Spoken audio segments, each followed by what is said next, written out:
लक्ष्मण उतेकर निर्मित आणि mad dogs present Chhava, ज्या मूवीमध्ये विकी कौशल आणि रश्मिका मंदाना आपल्याला मेन रोल्समध्ये दिसणार आहेत।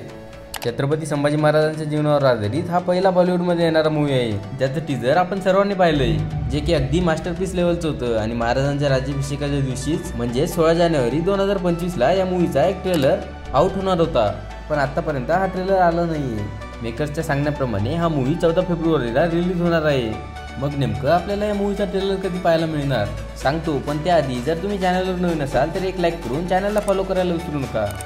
आधी हा मूवी 6 डिसेंबर रोजीच रिलीज होणार होता, पण पुष्पा मूवीची हाईप बघून या दोघांचा क्लॅश टाळण्यासाठी मेकर्सनी या मूवीची डेट पोस्टपोन केली। आणि आता असं सांगितलं जात आहे की टीजर प्रमाणे त्या मूवीचा ट्रेलर सुद्धा 24 जानेवारीला स्काय फोर्स या मूवी सोबत रिलीज करणार आहेत। तुम्ही या मूवीसाठी किती एक्साइटेड आहात आम्हाला कमेंट बॉक्स मध्ये नक्की सांगा। आणि हो, चॅनलला सबस्क्राईब करून नोटिफिकेशन बेल दाबायला विसरू नका। भेटूयात पुन्हा एका अशीच इंटरेस्टिंग आणि अमेझिंग व्हिडिओ मध्ये। जय हिंद, जय महाराष्ट्र।